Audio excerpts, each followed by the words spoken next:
शिक्षक बंधू आणि भगिनी, 2023 सालापासून रोजनिशी उपक्रम मी माझ्या वर्गात राबवत आहे. इयत्ता 2री पासून राबवत आहे. आता माझ्याकडे 4थीचा वर्ग आहे आणि मागच्या वर्षीसुद्धा मला हे प्रशस्तीपत्र मिळालेलं आहे.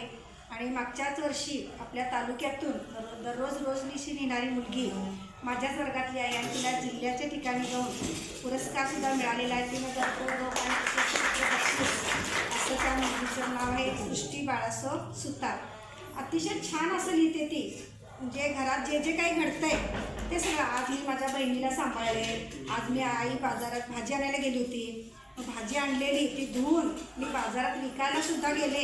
इथंपर्यंतच्या गोष्टी ज्या घरामध्ये घडणाऱ्या घटना असतात त्या सगळ्या घटना या मुली काय करतात आपल्या रोजनिशीमधून लिहित असतात आणि त्यांना व्यक्त होता येते की बाबा इतर कुठेही त्यांना स्वतःचं बोलता येत नाही. मग त्या आमच्याजवळ येऊन सांगतात की मॅडम मी आज हे केलं मग ते केलं. त्या चुकत असतील लिहिताना, सगळे काय शब्द बरोबर असणार नाही पण त्या व्यक्त होतात, हे जास्त महत्त्वाचं आहे. आणि या रोजनिशी उपक्रमामुळे सुद्धा शिक्षकांच्यामध्ये सुद्धा मॅडम बदल झालेला आहे की मॅडमांनी शिक्षकांना फोन करून सांगितले की मॅडम तुम्ही असं आपण सुवर्णकळ नावाचं पुस्तक आपण प्रकाशित करत आहोत आणि त्या पुस्तकामध्ये तुम्ही तुमचा लेख पाठवून द्याल काय, की माझ्या आठवणीतले शिक्षक अशा संदर्भात मॅडमांनी मला फोन केला. आणि त्यानंतर मला म्हणजे वाटलं पण नव्हतं की मी एवढं लिहून एकदम छान आणि त्या पद्धतीने माझं लेखन त्या पुस्तकामध्ये प्रकाशित झालं. त्याबद्दल मी मॅडमांचे शतशः धन्यवाद आहे. आणि रोजनिशीबद्दलच एक छान अशी कविता केलेली आहे. तीच कविता मी आता तुम्हाला सादर करून दाखवते. रोजनिशी उपक्रमाला मुले दैनंदिनी लिहू लागली. आपल्या भावना मांडू लागली. लिखाणाची सवय लागली. स्वतःचे मत मांडू लागली. सुप्त गुण विकसू लागले. कल्पकवृत्ती दिसू लागली. मुले अभिव्यक्त होऊ लागली. स्वलेखन करू लागली. भाषिक कौशल्य विकसित झाले. रोजनिशी उपक्रम यशस्वी झाले. आता अशा पद्धतीने आम्हाला सुद्धा मॅडम लेखनाची सवय लागली आणि याचं सर्व श्रेय या तुमच्या उपक्रमाला जाते. त्याबद्दल मी शतशः धन्यवाद. कोल्हापूर जिल्हा परिषद आणि घरगुती फाउंडेशन यांच्या संयुक्त विद्यमाने सक्षम नागरिक मोहीम उपक्रम हा शाळांमधून राबवला जातो. हा उपक्रम अतिशय स्तुत्य आणि अतिशय चांगला आणि सुंदर असा उपक्रम आहे. या उपक्रमामुळे मुलं कार्यरत होतात आणि त्यांना अभ्यासापेक्षा आवड असते की आम्हाला रोजनिशी उपक्रमामध्ये काय देणार मॅडम तुम्ही. मग त्यांच्यामध्ये बौद्धिक भावनिक हा विकास होत असतो. रस्त्यानं जर चाललं तर मॅडम आम्ही आमचं ते अगोदर बघा अभ्यास होते पण आम्ही हे आज घेऊन आणले. आज जत्रा होती, आज आम्ही फिरायला गेलतो. त्याच्यामुळे त्यांच्यामध्ये जे बौद्धिक विकास व्हायचा आणि इतर अवांतर कलांना त्यांना वाव मिळायचा. काही काही मुलांची चित्रकला सुंदर असायची आणि ती दररोज म्हणायची अभ्यास केला नाही पण एक सुंदर चित्र काढून आणले आणि आमचा फोटो पाठवा, वरती आमचा फोटो पाठवा. इतका आनंद व्हायचा ते बघितलं की. आणि मग दुसऱ्या मुलग्याला पण त्यातून प्रेरणा मिळायची की हा मुलगा आज म्हणतोय की माझं चित्र सुंदर आहे, अरे माझं पण आहे उद्या मी काढून आणतो बघ. म्हणजे त्यांच्यात अशी स्पर्धा व्हायची आणि प्रेरणा मिळायची त्यात. मग अशा ह्या उपक्रमामधून त्यांना इतकं म्हणजे एखादा भविष्यात सुद्धा इतका स्तुत्य आणि चांगला उपक्रम आहे की अभ्यासाबरोबर त्यांना ती गोडी लागली आणि त्याच्यामध्ये विविध कलागुणांना वाव मिळावा लागला. आणि मग एखादा आज ना ह्या उपक्रमामुळे एखादा साहित्यिक बनेल, लेखक बनेल किंवा आणखी कुठल्याही क्षेत्रात तो जर पदार्पण केला तर या सगळ्या ज्या सगळ्या गोष्टी असतात ज्ञानाच्या मिळून तो पुढं खूप मोठा होणार आहे. आणि हा अतिशय सुंदर आणि चांगला उपक्रम आहे. हा उपक्रम शाळांमधून राबवला जातोय. शिक्षकांना पण त्याच्यामध्ये प्रेरणा स्फूर्ती मिळते आणि मुलांचा सारखा आनंद असतोय तो म्हणजे सारखा मॅडम आज उपक्रम कुठला घ्यायचा, आज आम्ही हे म्हणू काय, आज पेंटिंग सादर करू काय, आज आम्ही फुलं जमवून आणलेली आहेत, आज आम्ही इतकं आम्हाला सुंदर छान म्हणजे कपड्यांचे तुकडे मिळाले त्याच्यापासून आपण वेगवेगळं हे करूया काय. फरशीवरती सुद्धा आणि माझे सर्व शिक्षक बंधू कोल्हापूर जिल्हा परिषद आणि भाग्यश्री फाउंडेशन यांच्या संयुक्त विद्यमाने हा सक्षम नागरिक मोहीम हा उपक्रम चालू आहे. त्याच्यामध्ये मला काम करण्याची संधी मिळाली. त्याबद्दल खरोखर मी स्वतःला फार भाग्यवान समजते. मी कन्याशाळा आयटीमध्ये काम करत होते. आता पदवी झालेली आहे. माझं नाव भारती दीपक. माझ्याकडे इथं पहिली आणि दुसरीचे वर्ग होते. त्यामध्ये मी मुलांना चांगल्या सवयी रुजाव्यात यासाठी या उपक्रमांतर्गत जास्त काम केलं. मग मुलांना म्हणजे छोट्या छोट्या सवयी, मोठ्यांचं काम ऐकणं किंवा त्यांच्याशी आदरयुक्त वागणं, मोबाईल बघायचं नाही, म्हणजे छोट्या छोट्या सवयी मुलांना मी लावल्या. आणि माझ्या वर्गातल्या दुसरीच्या मुली ना सांगितलं की तुम्ही रोजचा अभ्यास सुद्धा छान असं लिहायचं. आणि काल मी दिवसभरात कसं वागले, आज घरी म्हणजे आजचं दिवसभरात संध्याकाळी घरी गेलं की लिहायचं आणि उद्या आलं की मला शाळेमध्ये दाखवायचं. मी रोज एक काहीतरी चांगलं काम केलंय ते मला तुमच्यातनं दिसलं पाहिजे. मग खरोखरच माझ्या वडिलांनी मुलीने इतकं छान असं मी आज माझ्या आजीला मदत केली, आईला घरकामात मदत केली, असं सगळं छान त्यांच्या भाषेमध्ये लिहिलं. म्हणजे दुसरीच्या मुली छान लिहायला लागल्या. मग थोडंसं शुद्ध लेखन होतं त्याचं. मग त्याच्यात मला असं शब्द सुद्धा शुद्धीकरण म्हणजे करून सांगितलं मी. आणि हस्ताक्षर सुधारणा त्याच्यातून झाली. मुलीला हिचं अक्षर सुंदर आहे, मी हिचं फोटो पाठवणार म्हटल्यानंतर ती दुसऱ्या दिवशी बाकीच्या मुली त्यांचं बघून छान लिहायला लागल्या. म्हणजे या उपक्रमामुळं माझ्या मुलांना तर फायदा झालाच आणि मलाही याची ओढ लागली किंवा गोडी लागली. आणि मी मॅडम खरं तर या उपक्रमाबद्दल तुमचे मी खरोखर आभार मानते मनापासून. माझे नाव सुनील रामचंद्र काळे. आमच्या शाळेचं नाव आहे कन्या विद्या मंदिर दारगाव. या रोजनिशी उपक्रमामुळं आमच्या शाळेतील मुली चांगल्या प्रकारे घडत आहेत. त्यांना जो अनुभव दररोजचा येतो तो उतरून काढतात आणि आमच्याकडे आणून देतात आणि तो अनुभव आम्ही वर पाठवतो आणि वर पाठवल्याबरोबर लगेच रिप्लाय येतो चांगल्या प्रकारे. आणि या प्रकारे आत्मनिर्भर युवक बनवू शकतो त्या उपक्रमातून, हे आम्हाला ठाम पटलेलं आहे.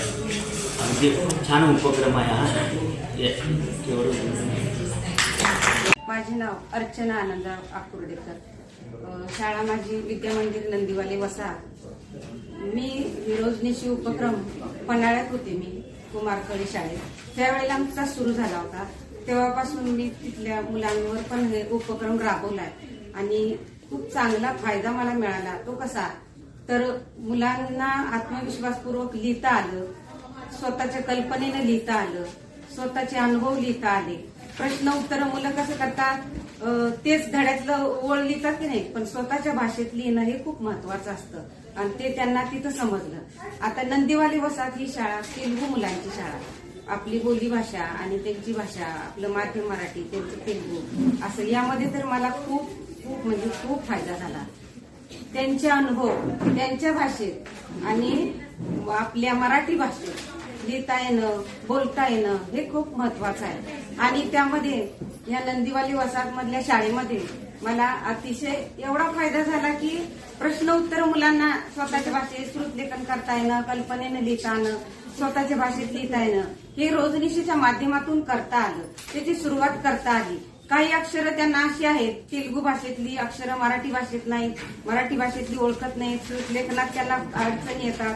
मग त्याचा मला या रोजनिशी उपक्रमांतर्गत त्यामध्ये खूप फायदा झाला आणि मुलं आता स्वतःहून लिहू लागले आहेत, बोलू लागले आहेत. असं वाटतच नाही की तेलुगू भाषिक मुलं आहेत. इतकी छान मुलं बोलायला लागली आणि लिहायला सुद्धा लागलेली आहेत. खूप छान अनुभव म्हणजे शाळेमध्ये येतो आहे.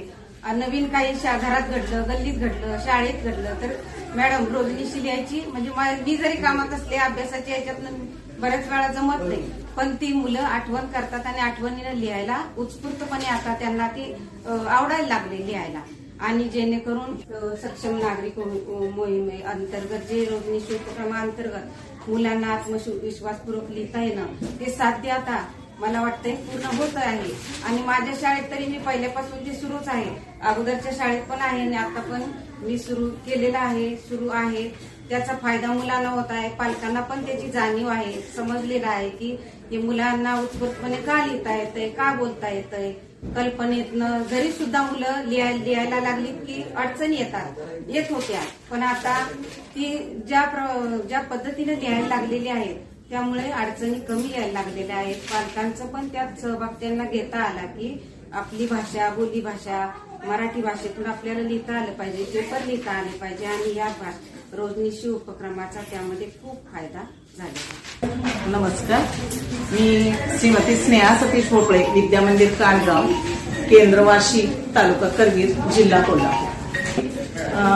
भाग्यश्री फाउंडेशन आणि कोल्हापूर जिल्हा परिषद यांच्या संयुक्तपणे सुरू असलेला जो रोजनिशी उपक्रम आहे तो गेली मी 2.5 ते पावणे 3 वर्ष मी माझ्या शाळेमध्ये राबवत आहे. या कार्यक्रमामुळे मला बहुमोलाची मदत झालेली आहे. जे विद्यार्थी बोलत नव्हते त्या मुलांना बोलतं करण्यासाठी हा कार्यक्रम फार मोलाचा ठरलेला आहे आणि आपले विचार व्यक्त करण्यासाठी ती मुलं पुढे येत आहेत. दर महिन्याला एक त्यांचं टार्गेट असतं, एक वेगळे वेगळे विषय दिलेले असतात आणि त्या विषयावरून विद्यार्थी सुद्धा पटकन आपली माहिती जमवतात. आपले अनुभव कथन करण्यासाठी, ती माहिती मिळवण्यासाठी घर, शाळा, शाळेतील शिक्षक, आपले सहकारी या सर्वांची मदत घेतात. त्यामुळं संवाद किंवा आंतरक्रिया जी आहे ही फार घडून येते. कारण आता संवाद कमी व्हायला लागलेत आणि वाद व्हायला लागलेत, पण त्याच्याऐवजी ह्या रोजनिशी उपक्रमामुळं वाद न होता संवाद होण्याची प्रक्रिया फार मोठी होत आहे आणि ही गरजेची आहे. आत्ताच्या याच्यामध्ये मोबाईलच्या वेळच्यामध्ये मुलं सापडल्यामुळं संवाद हा कमी व्हायला लागलाय. पण ह्या कार्यक्रमामुळे मी आता एक उदाहरण देऊ शकेन की ह्याच महिन्यामध्ये डिसेंबर महिन्यामध्ये एक उपक्रम सुचवलेला होता की स्वयंपाकघरातली उपकरणं किंवा साहित्य आणि शेतीतील अवजारं यांची माहिती जमवणे आणि लेखन करणे. तर त्यामध्ये मुलांनी आपल्या घरात जाऊन अक्षरशः मला माहित नाही त्या शेती अवजारांची पण माहिती मला मिळाली, कारण आपण तसे शेतकरी नाही आहोत, म्हणजे त्यामध्ये काम करत नाहीये. पण इतकी मोलाची माहिती मिळाली आणि मुलांनी आजी, आजोबा, आई, वडील ह्या सर्वांशी त्याच्याबाबत संवाद साधला. प्रत्येक साधन हाताळलं. ही जी माहिती जास्त मिळवली त्यामुळे त्यांचं कुतूहल, जिज्ञासा वाढली, शब्दसंपत्ती वाढली आणि मुळात आत्मविश्वास वाढून हे रोजनिशीचं जे आत्मनिर्भर युवक बनवण्याचं जे उद्दिष्ट आहे तिथपर्यंत आपण पोहोचण्याचं कार्य करत आहोत असं मला या कार्यक्रमातून वाटतंय. आणि ह्या कार्यक्रमाच्या मदतीनं खूपशा आपण गोष्टी साध्य करू शकतोय. मुलांना बोलतं करणं, मुलं पुढे येणं, जास्त मुलांना व्यासपीठ निर्माण करणं आणि आम्हा शिक्षकांना सुद्धा हे मोलाचं व्यासपीठ निर्माण करून दिल्याबद्दल मी आपणा सर्वांचे आभारी आहे. माझे नाव सौ माधुरी शशिकांत खामकर, शाळा विद्यामंदिर काठे. सक्षम नागरिकांतर्गत रोजनिशी उपक्रम मी सर्वप्रथम नावली शाळेमध्ये राबवला. नावली शाळेमध्ये विद्यार्थ्यांना रोजनिशी लिहिण्यासाठी पहिल्यांदा उद्युक्त केलं. मग रोजनिशी लिहिताना कशी लिहायची यासाठी विद्यार्थ्यांना काय सांगितलं की तुम्ही सकाळपासून संध्याकाळपर्यंत काय काय करता, या कृतीचं काय करायचं, आपल्या प्रत्येक कृतीचं निरीक्षण करायचं आणि त्याच्यावर एक एक वाक्य लिहायचं. सुरुवातीला मुलांच्या लेखनामध्ये अनेक चुका आढळल्या, वाक्य बांधणीमध्ये जरा अडथळे झाले, पण नंतर हळूहळू मुलांच्यामध्ये विकास होत गेला आणि त्यांचं लेखन सुधारत गेलं. म्हणजे लेखन विकासासाठी हा उपक्रम अतिशय उपयुक्त आहे. नंतर मुलांना त्याच्या पुढची स्टेप म्हणजे मुलांना काय सांगितलं की आजूबाजूच्या परिसराचं निरीक्षण करा. आपल्या घरामध्ये काय बोलणं होतं, आजूबाजूला काय घडतं, मग हे प्रसंग पण तुम्ही तुमच्या रोजनिशीमध्ये लिहायला सुरुवात करा. आणि अशा तऱ्हेने त्यांच्या लेखनामध्ये हळूहळू सुधारणा होत गेली आणि त्यांची रोजनिशी हळूहळू प्रगत होत गेली. त्यानंतर मी 5वी ते 7वीसाठी काय केलं, त्या शाळेमध्ये एक थीम राबवली की छत्रपती शिवाजी महाराज यांच्या जीवनावरील कोणताही एक प्रसंग लिहायचा आणि त्या प्रसंगातून तुम्ही काय शिकला, असं या पद्धतीनं मी एक थीम राबवली होती आणि त्याचं PDF करून मी या ग्रुपवर टाकलेलं होतं. त्यानंतर मी आता 1 नोव्हेंबरला बदली होत 7व्या केंद्रातल्या विद्यामंदिर काठे शाळेमध्ये हजर झाले आणि या शाळेमध्ये आल्यानंतर सुरुवातीला पहिला आठवडा स्पर्धामध्ये किंवा ओळखीमध्येच गेला. 15 दिवस पहिले स्पर्धा होत्या आणि त्यानंतर मी हळूहळू सुरुवात करायचं ठरवलं. तर माझ्याकडे पहिलीचा वर्ग आला तिथं आल्यानंतर. मग पहिलीच्या वर्गाचं नेमकी लेखन क्षमता कुठंपर्यंत आल्या हे मी तपासून म्हणजे मुलांचा अंदाज घेऊन त्यातल्या एका चांगल्या मुलीला मी रोजनिशी लिहिण्यासाठी प्रेरित केलं आणि मग तिची रोजनिशी ती सुंदर आणि तिनं तिच्या थोडक्या भाषेमध्ये वाक्य तयार करण्याचा प्रयत्न केला आणि ते मी ह्या ग्रुपवर टाकलेलं आहे. आणि तिला दुसऱ्या दिवशी म्हणजे कालचा दुसरा दिवस होता आणि काल तिच्या म्हणजे लेखनामध्ये वाक्यामध्ये एक पूर्णत्वपणा आलेला पाहिला. पूर्ण वाक्य तिने लिहिण्याचा प्रयत्न केला. आता ज्या मुलांना लिहिता म्हणजे लेखनामध्ये जरा थोडी मध्यम आहे त्यांना मी काय सांगितलं की निरीक्षण क्षमता त्यांची विकसित होण्यासाठी घरातील सगळ्या वस्तू आहेत त्यांची यादी करून मी आज सांगितलं होतं, ते आता मी उद्या पाहणार आहे गेल्यानंतर. त्यानंतर मी हे पहिलीच्या वर्गासाठी राबवलं. मग आमच्या शाळेतल्या 4थीच्या वर्गासाठी मी काय केलं की मुलं ह्या रोजनिशी उपक्रमासाठी की किल्ल्यांच्या माहितीचा संग्रह करायला सांगितलं. एक किल्ल्याचं चित्र, प्रत्येकाला किल्ल्यांची नावं दिली, किल्ल्याचं चित्र वरती लावायचं आणि त्याची माहिती मिळवायची. आणि त्या किल्ल्यात आता सध्या काय केलं पाहिजे, किल्ल्याचं संवर्धन किंवा जपणूक करण्यासाठी आपण काय केलं पाहिजे याबद्दल त्यांना त्यांची मतं लिहायला सांगितली. आणि अशा पद्धतीनं मुलांनी 4थीचा खूप छान प्रयत्न केला लिहिण्याचा. त्यांना माहिती नव्हती ती गुगलवरनं माहिती मिळवण्याचा प्रयत्न केला. काही घरातल्या लोकांना विचारून, काही पुस्तकातला संदर्भ घेऊन त्यांनी खूप छान असं लिहिलं आणि ते मी फोटो काढून त्या ग्रुपवर टाकलेले आहेत. अशा तऱ्हेनं हा रोजनिशी उपक्रम विद्यार्थ्यांची लेखन क्षमता विकसित होण्यासाठी अतिशय उपयुक्त आहे आणि तो नक्कीच यापुढे सुद्धा यशस्वीपणे राबवण्याचा मी या शाळेमध्ये प्रयत्न करेन. थँक्यू, धन्यवाद. नमस्कार, माझं नाव आहे सौ उर्मिला निकतेजी. शाळेचं नाव केंद्रीय प्राथमिक शाळा वेतोडे, तालुका पन्हाळा. या शाळेमध्ये मी माझी रोजनिशी आहे उपक्रम राबवलेला. इयत्ता 7वी आणि 7वीच्या वर्गामध्ये हा राबवलेला आहे. प्रथमतः मुलांना या रोजनिशी म्हणजे काय या शब्दाचा अर्थ समजावून सांगितला आणि आपण सकाळी उठल्यापासून ते संध्याकाळी झोपेपर्यंत आपण कोणकोणत्या कृती करत असतो, की आपल्यातून काही वाईटही कृती घडत असतात, काही कृती सकारात्मक घडत असतात. सकारात्मक कृती कोणत्या आहेत, वाईट कृती कोणत्या आहेत, याचा आपल्या शरीरावर मनावर कशा प्रकारे परिणाम होतो याची माहिती आधी विद्यार्थ्यांना समजावून मी सांगितली.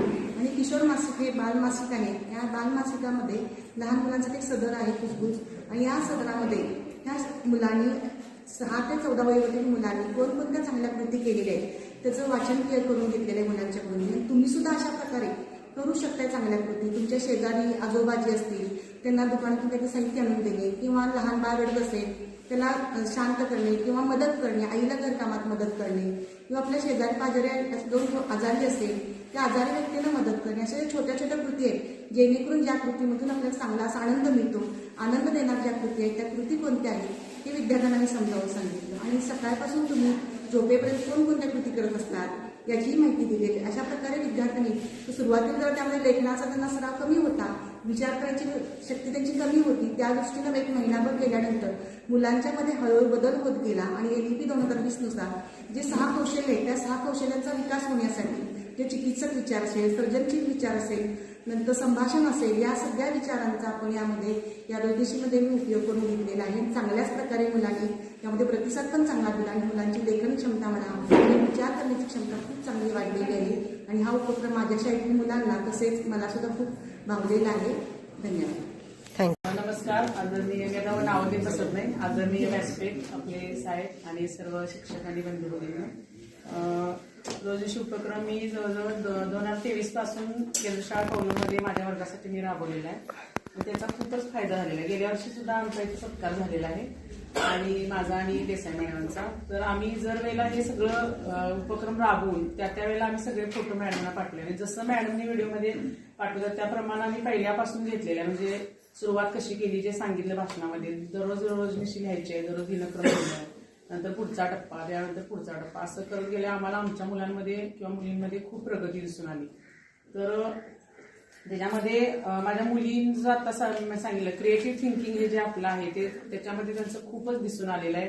वेगवेगळ्या घटना मनातलं त्यांच्या ते वाचल्यामुळे त्यांच्या मनातलं खूप आम्हाला कळायला लागलं. एका मुलगीनं तर असं लिहिलं होतं की म्हणजे जी घटना म्हणजे अमावास्या वगैरे येते त्यावेळेला असं मला काहीतरी भीती वाटते वगैरे असं ते वाचल्यानंतर आम्हाला कळालं.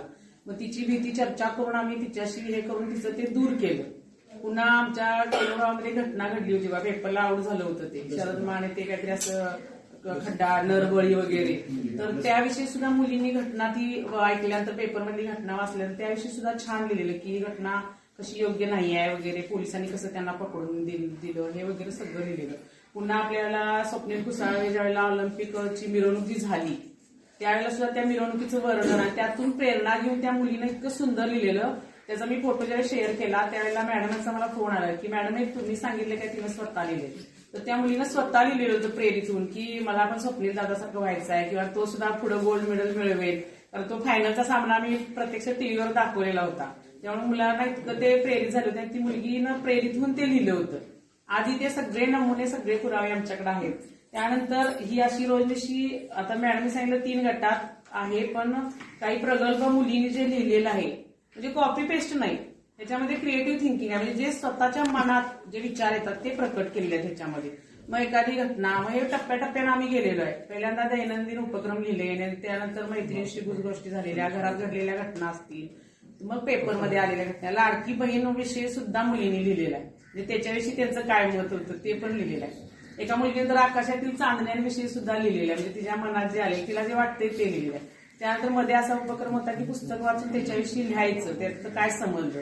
तर मुलीने एवढं छान लिहिलेलं आणि त्याचे उपक्रम जे भाग्यश्री माझी योजनेचे पुस्तक छापलेलं आहे.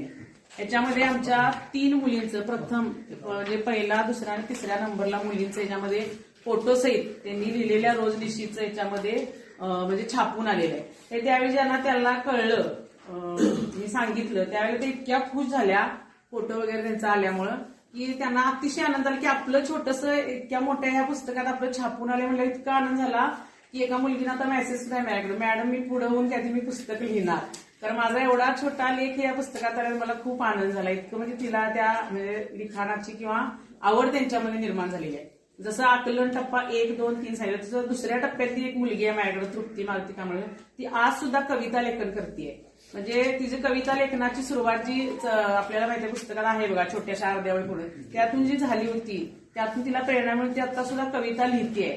ह्याची जोड तिला आणि रोजनिशी उपक्रमामुळे मिळालेली आहे. तर अशा पद्धतीनं खूप सारा असा उपयोग आमच्या मुलांना झालेला आहे किंवा व्यक्त होण्यासाठी. मुलांच्या बऱ्याच ती बोलू शकत नाहीत आपल्याशी, पण लिखाणातून बरंच काही व्यक्त करत असतात आणि वाचल्यानंतर आपल्याला ते कळते. त्यांच्या शंका, त्यांचे काय म्हणजे असतील मनातले विचार किंवा जे नको आहेत ते विचार त्यांच्या मनात असेल तर ते आपण दूर करू शकतो. इतका असा फायदा या रोजनिशी उपक्रमात झाला. आणि आणखी एक सांगायची गोष्ट म्हणजे माझ्या वर्गातल्या एका मुलगीला मला वाटतं निशिगंधा फाउंडेशन यांची शिष्यवृत्ती सुद्धा 3,000 रुपयाची मिळाली होती. म्हणजे तिनं कंटिन्यू लेखन केलं होतं सुरुवातीपासून आणि त्यासाठी तिचा सत्कार कोल्हापूरमध्ये केला होता आणि तिला ते बक्षीस पण मिळालं होतं. असा रोजनिशी उपक्रम अतिशय उपयोगी आहे आणि वर्गातील मुलांसाठी खूपच उपयोगी आहे. म्हणजे विचार करायला लावतात मुलांना. आणि आणखी एक सांगायचं, आपल्या अध्यापनातला फायदा म्हणजे आपल्याला माहित आहे पॅटच्या पेपरमध्ये, मराठीच्या पेपरमध्ये प्रश्नोत्तर नसतात. त्यावेळी तुम्ही काय कराल, एखादा घडलेला प्रसंग, मग ते लिहिताना पहिल्यांदा थोडं कमी कमी लिहायची, पण रोजनिशी उपक्रम चालू केल्यावर इतकं ती लिहायला ना, मॅडम खाली ओळी राखून आम्ही लिहू काय, इतकं भरभरून लिहिता येत आता ती. म्हणजे पेपर असा भरगच्च असतो भरलेला मराठीचा. म्हणजे इतका छान असा उपयोग या उपक्रमाचा झालेला आहे. धन्यवाद.